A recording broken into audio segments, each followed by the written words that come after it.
क्या आपने कभी सोचा है कि दुनिया के सबसे ताकतवर लोगों के सीक्रेट्स कहाँ दफन हैं? एक ऐसा नाम जिसने अमेरिकी राष्ट्रपतियों, ब्रिटिश राजकुमारों और दुनिया के सबसे अमीर बैंकरों को अपनी उंगलियों पर नचाया। लेकिन 2024 से 2026 के बीच जब एपस्टीन फाइल्स के पन्ने खुले, तो एक ऐसा सच बाहर आया जिसने पूरी इंसानियत को शर्मसार कर दिया। आज हम उस आइल ऑफ सिन, पाप का द्वीप की गहराई में उतरेंगे और जानेंगे कि कैसे एक गणित का मामूली शिक्षक दुनिया का सबसे बड़ा ब्लैकमेलर बन गया।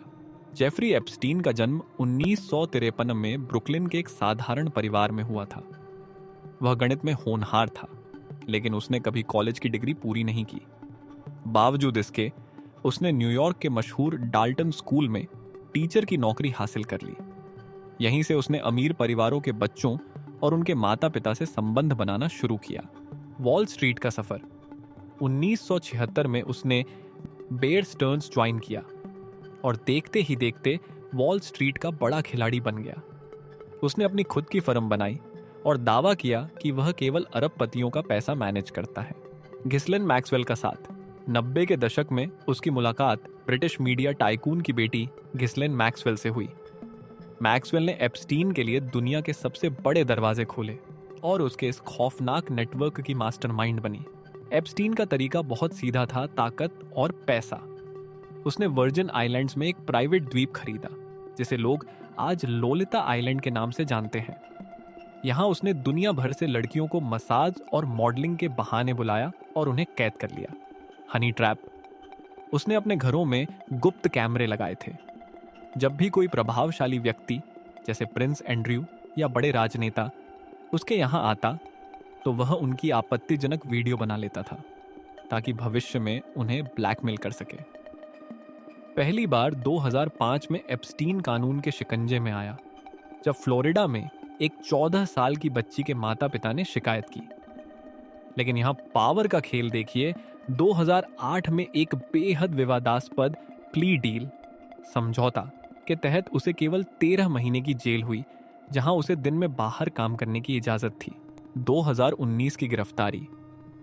सालों तक पीड़ितों की आवाज दबाई गई, लेकिन 2019 में जब न्याय विभाग ने दोबारा जांच शुरू की, तो एप्स्टीन को न्यूयॉर्क में गिरफ्तार कर लिया गया। इस बार उसके पास भागने का कोई रास्ता नहीं था। 10 अगस्त 2019 को ट्रायल से पहले ही एप्स्टीन अपनी जेल की कोठरी में मृत पाया गया। इसे आत्महत्या करार दिया गया, लेकिन आज भी लोग मानते हैं कि उसे चुप कराया गया ताकि बड़े नामों का खुलासा न हो सके।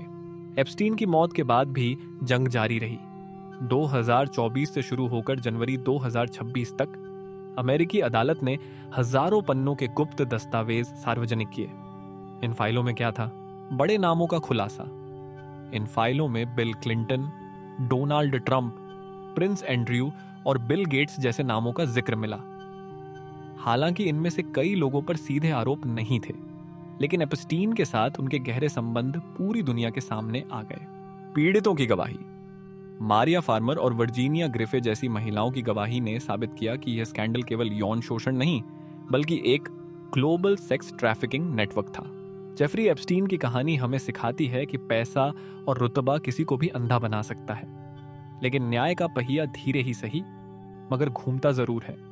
2026 की ये फाइलें केवल कागज के टुकड़े नहीं हैं, बल्कि उन हजारों मासूमों की चीखें हैं जिन्हें न्याय मिलने में दशकों लग गए। यह कहानी याद दिलाती है कि समाज में कितनी भी बड़ी ताकत क्यों न हो, सच्चाई को हमेशा के लिए दफन नहीं किया जा सकता। इस मुद्दे पर आपकी क्या राय है? क्या आपको लगता है कि सभी दोषियों को सजा मिलेगी? कमेंट्स में हमें बताएं।